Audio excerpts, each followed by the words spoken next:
여호와의 사자가 기드온에게 나타나 이르되 큰 용사여, 여호와께서 너와 함께 계시도다. 나의 주여, 여호와께서 우리와 함께 계시면 어찌하여 이 모든 일이 우리에게 일어났나이까? 또 우리 조상들이 일찍이 우리에게 이르기를 여호와께서 우리를 애굽에서 올라오게 하신 것이 아니냐 한 그 모든 이적이 어디 있나이까? 이제 여호와께서 우리를 버리사 미디안의 손에 우리를 넘겨주셨나이다. 너는 가서 이 너의 힘으로 이스라엘을 미디안의 손에서 구원하라. 내가 너를 보낸 것이 아니냐. 오 주여, 내가 무엇으로 이스라엘을 구원하리이까? 보소서, 나의 집은 므낫세 중에 극히 약하고 나는 내 아버지 집에서 가장 작은 자니이다. 내가 반드시 너와 함께 하리니 내가 미디안 사람 치기를 한 사람을 치듯 하리라. 만일 내가 주께 은혜를 얻었사오면 나와 말씀하신 이가 주 되시는 표징을 내게 보이소서. 주일 예배 오신 여러분을 주님의 이름으로 진심으로 환영하고 축복합니다. 우리 옆에 분과 인사할까요? 잘 오셨습니다. 주님의 이름으로 축복합니다. 인사하시죠. 잘 오셨습니다. 주님의 이름으로 축복합니다. 이 시간이 여러분께 복이 되길 원합니다. 우리가 예배하는 이 시간이 여러분들에게는 하나님이신 은혜를 공급받아 세상을 향해서 승리하는 하나님의 능력을 공급받아 믿음으로 하나님이 원하는 기뻐하는 삶을 살기를 소망하며 오늘의 말씀을 드리고자 합니다. 오늘은 사사기 6장 큰 용사여 일어나라 라고 하는 말씀으로 같이 은혜를 나누고자 합니다. 목회 여정을 생각해 보면 참 여러 과정을 겪었습니다. 여러분들도 어떤 인생을 살아오셨는지 알진 못하겠지만 아마 우리나라의 역사, 근현대사의 어려움과 힘든 가운데서도 신앙생활을 하셨고 지금까지 걸어오셨겠죠. 그러면서 저도 서울에서 전도사 생활, 저 논산에서 또 부목사 생활, 미국에서 부목사와 이민, 담임 목회를 했던 생활들을 기억합니다. 한 번은 미국에서 목회하다가 이제 뉴욕에서 회의가 있어서 뉴욕을 방문한 적이 있습니다. 뉴욕을 갔는데 그곳에 같이 간 목사님이 친한 권사님이 계셔서 저희를 이제 뉴욕을 관광시켜 주셨습니다. 자유의 여신상 또한 맨하탄, 엠파이어 스테이트 빌딩까지 다 관광시켜 주셨는데 이곳만은 꼭 가지 않으려고 하는 곳이 있습니다. 뭐냐 하면 이 흑인들이 많은 지역이에요. 할렘가라고 하는 지역. 그 지역이 뭐가 있냐면 이제 브루클린이라고 하는 지역이 있습니다. 그곳에는 이제 총기 사고도 많이 일어나고 무서운 지역이어서 한국인 관광객이라든가 외국 관광객들은 그곳에 가려고 하지 않아요. 그런데 그곳에 참 유명한 교회가 하나 있습니다. 저도 리더십 공부하고 많은 것을 하다 보니까 짐 신발라 목사님에 대해서 많은 것을 이제 책도 읽고 보았는데 그분이 이제 초창기에 이곳 이 할렘가인 브루클린에 개척을 하려고 갔습니다. 개척을 하려고 가다 보니까 두려운 거죠. 또 여기서 목회하다가 나에게 무슨 일이 생기면 어떡하지? 나에게 또 이 초년생 목회자가 무엇을 할 수 있을까? 그런 생각으로 두려움에 떨었다고 합니다. 그런데 그분의 장인 어르신께서 이 짐신발라 목사님에게 말씀을 해주셨는데 이 말씀이 이 목사님에게는 가슴을 뚫는 정말 가슴에 맺히는 귀한 말씀이 되었다고 합니다. 그 말의 내용이 뭐냐면 자네가 누구인지는 중요하지 않다네. 하나님이 자네와 함께 하시면 할 수 있으시다네. 그 말 한마디였습니다. 우리의 연약함이 문제가 아니라는 거죠. 하나님의 긍휼, 하나님의 영광을 체험하게 되면 가장 연약한 순간이라도 세상을 움직이는 하나님의 능력이 임하게 되는 줄로 믿습니다. 저도 그런 인생인 것 같아요. 아마 제 환경들, 제 조건들 따지면 그렇지 못하겠죠. 그러나 하나님께서 지금까지 인도하신 것이 있기에 또 내가 하나님의 뜻이 있기에 오늘도 여기 서 있는 것을 믿기에 복음을 전하는 거죠. 저는 여러분들도 하나님께서 여기까지 인도하신 것을 믿고 나에게 주어진 삶의 영역에서 하나님의 크신 일을 감당하는 귀한 사명자가 되시길 간절히 소망합니다. 오늘 그 한 사람을 소개하려고 합니다. 그가 누굴까요? 우리가 잘 아는 사람, 사사입니다. 기드온이죠. 기드온이라고 하는 사람 모르는 사람이 없을 거예요. 기드온 하면 떠오르는 숫자들이 있죠. 300. 예전에 300이라고 하는 영화도 있었던 것처럼 이 300이라는 숫자가 정말 기드온에게는 잊지 못할 숫자가 되겠죠. 그래서 우리들도 다 알고 있는 내용이겠죠. 그런데 이 기드온을 통해서 하나님은 어떻게 해서 이스라엘 민족을 만들어 가실까? 또 이스라엘 민족을 통해서 어떻게 하나님은 역사하실까? 또 기드온을 어떻게 하나님은 만들어 가시는 것을 배워서 저는 여러분들이 기드온과 같은 큰 용사가 되시길 간절히 소망합니다. 지난 8월에 세계를 떠들썩해 했던 뉴스가 있습니다. 뭐냐 하면 우리나라도 이제 나라가 좀 부강하니까 저 아프가니스탄의 재건을 위해서 동명부대인가요? 부대를 파견을 해서 많은 일들을 했죠. 그곳에서 또 아프가니스탄 사람들이 많이 또 도와주기도 해서 그 사람들을 이제 한국으로 데려오기 위해서 미라클 작전도 해서 우리나라 군용 수송기가 직접 가서 이제 한국으로 데려오기도 하지 않았습니까? 근데 그 뉴스를 보면서 깨달은 것이, 아니 그 나라가 어떤 나라길래 미국이 단지 철수한 지 3개월 만에 정부가 망해버릴까? 야, 어떻게 그런 나라가 될 수 있을까? 뭐 숫자로 보면요, 정규 군인 숫자가 한 30만 명이 된다고 하고, 또 미군이 남겨놓은 무기들이 상당하다고 합니다. 그리고 미군이 지난 20년 동안 2조 달러, 뭐 2,400조의 원조를 쏟아부었고요, 100조 원 이상의 무기를 제공했지만 아프간 정부군 중에 이 무기를 돈 몇 푼 받고 탈레반에게 넘긴 병사도 많다고 합니다. 이런 일이 왜 일어났을까? 이것을 통해서 우리에게 주시는, 저는 세상적인 뉴스로 떠들썩했지만 이것을 통해서 우리에게 주시는 분명한 영적 교훈이 저는 있다고 믿어요. 뭐냐 하면 세상적인 가치관들, 숫자와 이런 무기, 또 강력한 뭐 여러 가지 돈, 그런 것이 문제가 아니라 여기서 이야기하는 것은 뭐냐면 얼마나 많은 병력수, 얼마나 많은 돈을 부어놓고 좋은 무기를 갖췄느냐, 이것이 우리에게 있어서 전쟁을 좌지우지 않는다라는 것입니다. 그러니까 우리가 살아가는 이 세대도 마찬가지죠. 우리가 사는 세상적인 가치관에 부귀, 영화, 세상적인 뭐 많은 것을 주님은 원하시는 게 아니라 오늘 우리에게 원하는 것은 내 안에 영적인 삶이 얼마나 있느냐, 하나님 앞에 준비되어져 있느냐를 본다는 거죠. 저는 뉴스에서 너무나도 무기력하게 패배하는 아프간의 모습을 보면서 이것이 또 우리들의 모습이 되면 안 되는데, 저도 어렸을 때 이제 중학교 때 이제 저희 과목 중에 방공이라는 과목이 있었어요. 그 과목 중에 배운 내용이 지금도 떠오르는데 베트남 패망, 그래서 보트 피플, 그것을 많이 이제 교훈하면서 우리나라도 뭐 철저하게 훈련되지 않고 철저하게 준비하지 않으면 남 베트남처럼 망한다, 그런 내용을 많이 배웠거든요. 이런 것을 통해서 깨닫는 것이 뭐냐면 우리도 마찬가지가 아닌가. 이것이 우리 영적인 싸움, 우리 믿는 사람들에게 주시는 교훈은 뭐냐 하면 우리 지금 이 시대가 코로나로 인해서 우리 환경과 조건들이 너무나도 힘들어요. 어떻게 보면 무기력하고 제대로 싸우지 못하는 시대 속에 살아가고 있는 것 같아요. 아니면 패배한 패잔병처럼 지내고 있는 모습이 아닌가 생각합니다. 그러나 중요한 것이 있습니다.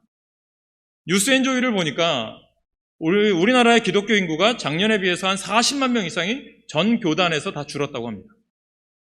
대한민국 교회 숫자가 이만큼 줄은 거고 교인도 줄은 거죠. 그런데 중요한 것은 여전히 통계상으로 보면 크리스찬도 많고요, 교회도 많이 있습니다. 이 땅에 분명히 이렇게 하는 삶이, 이렇게 많은 남아있는 사람이 있는데, 정말 우리들이 숫자는 많고 또한 교회도 많은데 정작 이 삶 속에서, 이 교회 속에서 교인들이 참된 그리스도인의 영적 삶을 살아가고 있는 사람이 얼마나 될까? 저는 이것을 한번 고민해 봅니다. 오늘 기도원을 통해서 우리에게 주는 교훈은 그거예요. 저는 여러분들이 이 코로나라고 하는 상황 가운데 정말 내가 올바로 믿음 생활하고 있는지 다시 한번 점검하는 그런 기회로 삼으셔야 합니다. 그냥 이대로 주저앉는 인생이 아니라 기도원을 들어쓰셔서 하나님이 세우신 것처럼, 큰 용사로 세우신 것처럼, 저는 이 시대에 여러분들이 각자의 삶의 영역에서 큰 용사가 되길 간절히 소망합니다. 그래서 오늘 우리가 나눌 말씀은 계속 이어서 사사기의 말씀을 나눠요. 반복되는 패턴이 나오죠. 사이클이 있습니다. 하나님 앞에 사사를 동원해서 하나님이 그들에게 평안을 주셨지만 그 평안 때문에 그들은 오히려 죄악에 빠지고 우상숭배에 빠지죠. 이방 민족 때문에 핍박을 받아서 그들이 어려움 중에 하나님께 회개하며 부르짖죠. 그때 하나님은 그 기도에 응답하셔서 사사를 세우셔서 그들을 다시 평화롭게 하십니다. 이것이 반복되는 사이클이죠. 근데 이 상황 중에 오늘 등장하는 사람은 바로 5번째 사사인 기드온입니다. 그렇다면 기드온의 상황을 6장 1절은 이렇게 말하죠. 이스라엘 자손이 또 여호와의 목전에 악을 행하였으므로 여호와께서 7년 동안 그들을 미디안 손에 넘겨주시니. 근데 이 미디안에게 정복당한 시대를 보니까 더 비참해요. 이것이 2절, 3절, 4절에 나옵니다. 보니까 산에서 웅덩이와 굴과 산성을 자기들을 위하여 만들었어요. 그러니까 미디안이 쳐들어오니까 미디안들이 다 정복해 나가니까 숨을 곳이 어디냐? 산으로 올라가거나 땅을 파서 토굴로 숨어버려요. 얼마나 안타깝습니까? 그런 상황인 거예요. 그런 상황 가운데 이스라엘이 처해 있습니다. 얼마 전만 해도 위풍당당하게 하나님의 능력으로 가나안 땅을 정복했던 이스라엘이었는데 이제는 비참한 꼴이 되고 말았습니다. 이런 모습을 보면서 저는 너무나도 무기력하게 나라가 망한 아프가니스탄을 떠올렸고요. 적군과 목숨 걸고 한번 싸우지도 못하고 스스로 위축되고 패배의 세계에서라도 잡힌 한심한 하나님의 백성들을 떠올릴 수밖에 없었어요. 이것을 통해서 깨닫는 건 뭘까요? 우리도 이렇게 될 수 있다는 거예요. 우리는요, 절대로 이렇게 돼서는 안 된다는 거예요. 원수 마귀 앞에서 치열한 영적 싸움을 할 때 목숨을 걸고 달려드는 악한 마귀 사탄 귀신의 권세 앞에 우리는 이러한 찌그러지고 한심한 성도가 되는 것이 아니라 정신을 똑바로 차려서 우리가 처해 있는 영적 싸움에서 승리하는 복된 인생이 되시길 간절히 소망합니다. 그러면서 하나님은 한 사람을 세우시죠. 누굽니까? 기드온이죠. 그런데 기드온을 통해서 주는 교훈은 뭐냐면 기드온이요, 아주 소심하고 겁 많은 사람이었다는 거예요. 증거가 오늘 본문에 여러 번 나와요. 오늘 11절에 보니까 기드온이요, 이야기하는 게 여호와의 사자가 아비에셀 사람 요아스에게 속한 오브라에 이르러 상수리 나무 아래에 앉으니라. 마침 요아스의 아들 기드온이 미디안 사람에게 알리지 아니하려 하여 밀을 포도주 틀에서 타작하더니 라고 되어 있습니다. 우리가 쉽게 생각하면 아무 일 없었던 것 같죠. 그런데 이 배경을 보시면 우리가 추수할 때는요, 어디서 합니까? 마당이 넓은 곳, 바람이 잘 통하는 곳에서 해요. 그런데 기드온이 어디서 하느냐? 숨어서 해요. 포도주 틀, 큰 통 속에 숨어서 타작을 하고 있어요. 왜 그럴까요? 미디안 사람들이 사악해서 이 이스라엘이 산에서도 농사 짓고 하다가 추수할 때가 되면 그 틈을 타서 쳐들어와서 다 뺏어가는 거예요. 그러니까 기드온이 어떻게 해요? 뺏길까봐 숨어서 두려워서 이제 타작을 시끄럽지 않게 조용하게 하고 있었겠죠. 얼마나 힘들었겠습니까? 그런 모습이라는 거죠. 그런 모습 중에 하나님은 기드온이라는 사람을 부르셔요. 이런 사람을 왜 부르셨을까? 하나님이 모르셨을까요? 아니요, 다 아셨죠. 왜 부르셨을까요? 이러한 기드온도 들어쓰시는 하나님이시다는 거예요. 그런 기드온도 들어쓰시는 하나님은요, 기드온만의 하나님이 아니라 바로 오늘 우리들의 하나님이심을 명심하시길 바랍니다. 그래서 오늘 본문 12절에 뭐라고 얘기합니까? 우리 같이 읽을까요? 12절 시작. 여호와의 사자가 기드온에게 나타나 이르되 큰 용사여 여호와께서 너와 함께 계시도다 하매. 이런 기드온을 부르셔서 그를 통해서 역사를 이루게 했던 이유가 여기에 있어요. 그러니까 여기 보니까 우리 12절에 보니까 이 개역 개정판에는 큰 용사여 여호와께서 너와 함께 계시도다 라고 되어 있는데요. 히브리어 원어 성경에 보니까 이게 반대로 되어 있습니다. 여호와께서 너와 함께 계시도다. 큰 용사여요. 우리가 큰 용사가 될 수 있는 능력은 뭡니까? 여호와께서 함께 하실 때 가능한 거예요. 저는 여러분들이 이 시대를 이겨나가기 원한다면 여호와와 함께 하시길, 하나님과 동행하시길 간절히 축원합니다. 이것이 믿어지셔야 돼요. 어떤 믿음입니까? 예수님께서 부활 승천하시면서 제자들에게 뭘 말씀하시죠? 세상 끝날까지 내가 너희와 항상 함께 있으리라. 이것이 믿어지는데 왜 우리가 쭈그려 살아야 됩니까? 우리가 왜 이렇게 비참하게 살아가야 됩니까? 담대하게 복음을 전하고 담대하게 믿음으로 사시길 간절히 축원합니다. 코로나 또한 우리 환경 어려운 거 다 떠나가게 하실 줄 믿으시길 소망합니다. 그게 믿는 자에게 주신 능력인 거예요. 이런 기드온을 부르셔서 하나님이 역사하는 거죠. 어떻게 보면 기드온 아무런 능력이 없는 사람이에요. 이것을 통해서 주시는 메시지가 뭘까요? 하나님께서 이유를 말씀해 주시죠. 16절 내가 반드시 너와 함께 하겠다. 너의 약한 모습, 너의 부족한 가정 배경, 지금 끊임없이 다가오는 적군의 손길, 상황 보지 말고, 너 자신 보지 말고, 배경 보지 말고, 누가 너를 부르는지 보라. 이 말씀인 거예요. 오늘 누가 여러분을 부르셨습니까? 주님이 부르신 줄 믿으시길 간절히 소망합니다. 그래서 기드온을 만들어가는 과정이 어떻습니까? 오늘 첫 번째 우리에게 보여주는 게 표징인 거예요. 6장 17절을 보면 기드온이 그에게 대답하되 만일 내가 주께 은혜를 얻었사오면 나와 말씀하신 이가 주 되시는 표징을 내게 보여주세요. 표징을 보여달래요. 물론 기드온이 겁이 많고 의심이 많은 소심한 사람이라 하나님께 수차례 표징을 요구해요. 그런데 하나님은요 한 번도 거절하지 않아요. 기드온이 제사를 드리기 오자 바위에다 제물을 올려놨어요. 그랬더니 바위에서 불이 나서 재물을 다 태웠어요. 하나님 받으셨다는 거예요. 그러나도 또 의심이 들어요. 그러니까 하나님, 저 미디안과 싸우러 가시는데 어떻게 해야 됩니까? 하나만 더 보여주세요. 어떻게 하냐면 양털이 있어요. 양털은 습관상 습기를 잘 먹잖아요.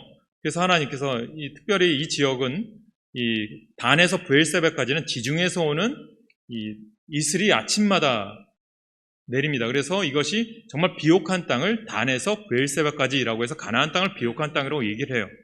그러면 하나님, 이곳에 이슬이 아침에 내릴지 모르겠지만 내릴 텐데 제가 모아놓은 양털을 마르게 해주시고 주변엔 다 적셔주세요. 근데 하나님이 그대로 해주세요. 이번에 또 반대로 해요. 하나님, 제 양털은 다 건조하고 마르게 해주시고 주변은 다 적게 해주시고 제 양털은 적게 해주시고 주변은 또 마르게. 이런 것을 반복해서 하나님께 요청을 했는데 하나님이 그대로 들어주셔요. 성경은 이렇게 말하죠. 하나님이 그대로 행하시니라. 그 다음에 보여준 게 뭐죠? 심지어 적군인 미디안 병사의 꿈을 통해서 표징을 보여줘요. 미디안과 싸우려고 하니까 이제 정탐꾼을 보내요. 그래서 그들이 무엇을 하고 있는지 알아야 싸울 것 아닙니까? 정탐꾼을 보내서 정탐하고 있는데 미디안 군사들이 서로 얘기하는 걸 이 정탐꾼이 들어요. 무슨 얘기를 하냐면, 야, 내가 꿈속에서 보니까 보리떡 한 덩어리가 우리 진영에 들어오더니 우리 진영을 다 무너뜨리는 거야. 그런 얘기를 하는 거예요. 이 얘기를 정탐꾼이 기드온에게 보고를 합니다. 근데 기드온이 이야기를 듣고 가슴을 칩니다. 뭐냐 하면 기드온의 인생을 보니까 이 보리떡 한 덩어리가 뭐냐? 우리로 얘기하면 개떡 같은 거예요. 개떡. 우리가 인생을 얘기할 때 너무 힘들어. 내 인생이 정말 보잘것없어. 그럴 때 어떻게 해요? 야, 정말 내 인생은 뭐 무슨 개떡 같냐? 그런 얘기 많이 하시잖아요. 그러니까 기드온이 그런 얘기 들은 거예요. 야, 숨어서 우리가 타작해야 되고 미디안의 핍박에 숨어야 되고 이런 인생, 내 인생 정말 개떡 같은 인생이구나. 그런 얘기를 또 많이 들은 거예요. 주변에서. 그러다 보니까 하나님께서 정탐꾼을 보냈더니 미디안 병사들의 꿈 얘기를 듣게 하셔서도 나를 깨닫게 하시는구나. 이 전쟁 누구에게 속한 거예요? 하나님께 속했구나. 이것을 깨닫고 미디안과 싸우러 나가는 거죠. 이 모든 것이 무엇입니까? 소심한 기드온을 주님께서 확신과 용기를 주셔서 큰 용사로 만들어 가시는 거죠. 여러분도 살면서 믿음의 눈을 뜨셔야 됩니다. 하나님의 표징과 기적, 환상을 볼 수 있기를 바랍니다. 그러면 못나고 연약한 우리도요, 큰 용기를 얻고 확신을 얻어 하나님의 큰 용사로 만들어 가게 될 줄로 믿습니다. 두 번째는 어떻게 할까요? 하나님의 일을 하실 때요, 하나님은 홀로 시키지 않아요. 동역자들을 보내주시더라고요. 저도 목회하면서 많은 경험을 해요. 목회하면서 너무 힘들 때가 있어요. 지칠 때도 있어요. 그런데 그때마다 하나님께서는 정확하시죠. 도움의 손길을 주시더라고요. 저도 지칠 때 어떤 때는 예기치도 않은 분이 손님들이 찾아오실 때가 있어요. 어제도 갑자기 이제 설교 준비하고 있는데 안산에서 목회 같이 이제 교구 담당했던 권사님들 3분이 오셔서 갑자기 오신 거예요. 점심을 같이 제가 대접하고 식사를 했는데 너무 감사하죠. 잊지 않고 찾아오신 것에 대해서. 근데 제가 힘들고 어려울 때마다 이런 분들이 찾아오셔서 힘을 주고 어떤 권면을 해주세요. 아, 하나님은 일을 하실 때 혼자 내버려 두시는 분이 아니시구나. 이것을 많이 경험해요. 그래서 여러분, 주일을 하실 때 여러분 혼자라고 생각하지 마세요.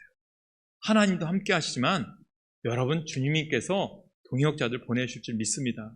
그래서 제가 새벽마다 기도 제목이 그거예요. 우리 교회 이 자리 차고 넘칠 줄 믿습니다. 그리고 하나님 동역자, 하나님의 일꾼 보내주실 줄 믿습니다. 그렇게 기도하는 거예요. 우리가 코로나로 교제하지 못하고 나누지 못하고 모이기 힘쓰지 못하고 이 모습이 안타깝죠. 그러나 이때 또한 분명히 지나가서 하나님 정말 이 자리를 채우게 하시고 이 지역을 깨우게 하실 역사를 이루게 하실 분이 하나님이심을 믿습니다. 그렇게 기도하고 있는 거죠. 저는 여러분들도 그러한 기도가 있길 간절히 축원합니다. 그 꿈을 꾸셔야 돼요. 그래서 어떻게 합니까? 동역자를 보내주시는 그 하나님, 기드온에게 어떻게 보내주세요? 13만 5천 명의 애들은 미디안 군대가 쳐들어왔는데 싸우려고 군사를 모집하니까 3만 2천 명이 모여요. 근데 하나님은 이 숫자가 많대요. 근데 다 가래요. 그러더니 10,000명 남아요? 또 가래요. 몇 명 남아요? 300명만 남아요. 그러면 기도는 어떨 것 같습니까? 두려웠겠죠. 하나님 어떻게 13만 5천 대 32,000도 적은데 일당 10명이면 좀 싸워볼 만한데 어떻게 또 그것만도 다 가게 하고 135,000 대 300 말이 됩니까 했을 텐데 기드온은 두려워 떨지 않아요. 담대하게 나아가죠. 무엇 때문에 올까요? 앞에서 경험해 주신 하나님이 함께 하심을 알았기 때문이죠. 숫자는 터무니없이 적지만 절대 수많은 적군 앞에 움츠려들거나 위축되지 않는 생명을 걸고 싸울 각오가 제대로 된 정예의 용사를 하나님 보내주셨구나. 뿐만 아니라 하나님 여전히 전쟁에 나가기를 두려워하고 주저하는 기드온에게 이렇게 말씀하시죠. 사사기 7장 10절 11절에 보니까 같이 읽을까요? 앞에 스크린 무엇이 있습니다. 시작. 만일 내가 내려가기를 두려워하거든 내 부하 부라와 함께 그 진영으로 내려가라. 그들이 하는 말을 들으라. 그 후에 내 손이 강하여져서 그 진영으로 내려가리라 하시니 그때도 또 동역자 누구예요? 부라라고 하는 부하 용맹한 장수를 붙여주시는 거예요. 그와 함께 가니까 그래도 신뢰를 얻는 그 부하가 있으니까 힘있게 나아가는 거죠. 얼굴만 봐도 힘이 나는 사람, 함께 있기만 해도 든든한 사람, 부라가 옆에 있는 거죠. 저는 옆에 있는 분들이 그런 분 되시기 바랍니다. 우리 옆분들과 다시 한번 인사할까요? 옆에만 계셔도 든든합니다. 인사하십시오. 옆에만 계셔도 든든합니다. 예. 그런 사람 되십시오. 얼굴만 봐도 힘이 납니다. 그런 사람 되십시오. 야, 저 사람 얼굴 보니까 나도 힘들어. 그게 아니라, 야, 저분 보니까 나 힘나. 좋아. 그런 모습이 우리 교회 공동체 여러분 가운데 있길 축원합니다. 하나님은 이렇게 만들어 가시는 거예요. 그래서 오늘 우리는 기드온의 이야기를 듣고 있어요. 기드온의 이야기가 아니라 바로 우리들에게 하시는 이야기죠. 어느 때보다도 기독교가 외적으로 공격을 당하는 시대에 살아요. 어쩌면 우리도 이 시대 가운데 너무나도 초라한 모습으로 사는 분이 계시지 않습니까? 기드온의 이야기를 통해서 성경 기자가 정말 보여주고자 하는 게 뭘까요? 가장 연약한 사람, 초라한 한 사람, 아무 배경이 없는 나무 찍는 한 사람을 부르신 하나님께서 그를 참으시고 훈련시키고 빚으셔서 마침내 300명을 데리고 수십만 명을 향해 달려가는 하나님의 전사를 만들어내신 하나님, 그 아무것도 아닌 그를 불러서 세상을 고쳐 쓰신 하나님이시라면 누구든지 하나님 앞에 부름받고 훈련받기만 하면 이런 하나님의 명장군, 명품 인생, 명품 가문이 될 줄로 믿습니다. 오늘 여러분이 그렇게 되길 축원합니다. 그게 우리가 되어야 돼요. 하나님은 이렇게 영적 전쟁에서 우리를 혼자 싸우도록 내버려 두시지 않아요. 그렇게 동역자를 보내주시죠. 그 다음에 어떻게 합니까? 싸울 권능을 주시는 거예요. 능력 주시는 분이죠. 복음을 전했던 사도 바울이 그렇게 고백하잖아요. 내게 능력 주시는 자 안에서 내가 모든 것을 할 수 있느니라. 내 능력 갖고 될 것 같아요? 저도 그렇지 않아요. 여러분들도 마찬가지. 하나님이 건강 주시지 않으면, 하나님이 오늘도 나를 세워주시지 않으면 어떻게 이 자리에 서겠습니까? 저는 여러분이 이 자리에 오신 것에 복이 있다고 믿습니다. 소심하고 연약한 기드온에게 이렇게 표징을 보이시고 동지를 붙여주시고 확신과 용기를 주시니 기드온은 용감하게 나가서 싸워 이긴 것입니다. 오늘 기드온이 우리에게 이렇게 물어보지 않을까요? 기드온이 여러분이 물어볼 거예요. 전능하신 하나님이 우리를 세상 한복판에 세우셨는데 그 하나님의 이름을 위해서 살아갈 때, 하나님의 자녀로 살아갈 때 당신을 주저하게 만드는 것이 무엇입니까? 세상이 너무 강하고 나는 너무 약하고 아무런 배경이 없다고 말하면 아마 기드온은 우리에게 이렇게 소리칠 거예요. 여러분, 내가 그런 사람이었어요. 그렇게 얘기해요. 보잘것없는 아무것도 없는 사람, 끊임없이 의심하고 시험하고 그런 사람이었다라고 이런 나를, 그런데 하나님께서 빚으시고 참으시고 마침내 당신의 사람으로 만들어 주셨다고 우리도 그분 앞에 서기만 하면 누구든지 그런 인생 살아낼 수 있다라고 말할 것입니다. 여러분, 하나님이 고치지 못할 사람 없고요. 하나님이 고치지 말아야 할 사람도 없는 줄 믿으시기 바랍니다. 미디안 적군들 추풍 낙엽처럼 떨어졌어요. 친히 그들과 싸우신 사람, 우리 하나님이세요. 그 하나님은 기드온의 하나님이 아니라 바로 오늘날 우리와도 함께 하시는 임마누엘의 하나님이심을 믿으시길 간절히 소망합니다. 여러분, 우리가 초기에 말씀드린 것처럼 아프가니스탄이나 이런 세상 병력이나 무기가 없어서 진 것이 아니라 능력이 없어서 진 거예요. 정신력에서 이미 지고 들어간 거예요. 하나님의 백성이 싸우는 영적 전쟁은 눈으로 보이는 외형 전력의 싸움이 아니에요. 청천벽력의 싸움입니다. 나아가 권능과 영권의 싸움입니다. 원수 마귀의 정신력과 권능이 더 세냐? 아니면 내 영권이 세냐? 그 싸움인 거예요. 스스로 위축되고 그런 그리스도인이 되지 마세요. 그러면 질 수밖에 없는 거예요. 권능을 이미 상실한 거예요. 소심하고 두려움과 겁이 많고 무기력하고 영적으로 무능한 우리에게 하나님은 강력한 권능을 주시는 분이에요. 성령을 기다리라. 오순절 마가의 다락방에 임했던 강력한 성령은 오늘날 우리 가운데도 임하게 될 줄 믿으시길 바랍니다. 성령 충만케 해주세요. 기도하셔야 돼요. 마귀는 늘 우리를 유혹하죠. 야, 너 보잘것없는 인생?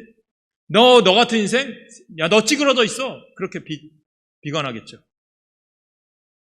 교회는 다녀도 아무 상관없는, 마귀에게 전혀 신경 쓸 대상이나 위협 안 되는 별 볼린 존재로 우리를 살게 하려고 하겠죠. 우리가 권능이 사라지면, 성령의 능력이 사라지면 우리도 이렇게 무시당하며 살 수밖에 없는 거예요. 그때 이렇게 외치세요. 우리는 절대 그렇게 살 수 없습니다.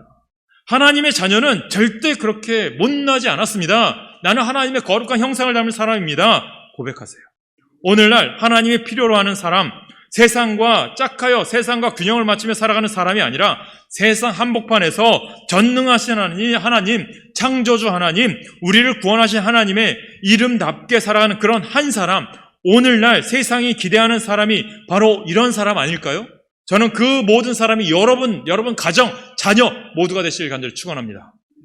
이런 용기와 결단만 우리에게 있으면요, 하나님은 어떻게든 소심하고 못난 겁이 많은 저와 여러분을 큰 용사로 만들어 가셔서 뭐라고 얘기합니까? 큰 용사여 일어나라 명령하실 겁니다. 그 말씀에 오늘도 쓰임받고 그 말씀에 순종하여 하나님의 표징을 받고 하나님의 동역자를 만나고 하나님의 권능을 받아 세상을 변화시키는 귀한 주님의 일꾼 되시길 간절히 축원합니다. 이 시간 찬양할까요? 말씀 준비하는데 이 찬양이 흘러나와서 이 찬양을 같이 하려고 해요. 모든 상황 속에서 주를 찬양할지라. 우리가 처해 있는 환경과 조건들이 어렵죠. 사회적으로 계속 코로나가 줄었다 늘었다, 사회적 거리두기는 계속 연장이 돼요. 어렵죠. 그러나 저는 이 상황만 보지 않기 원합니다. 이 상황 가운데 주님이 우리에게 주시는 메시지가 있다.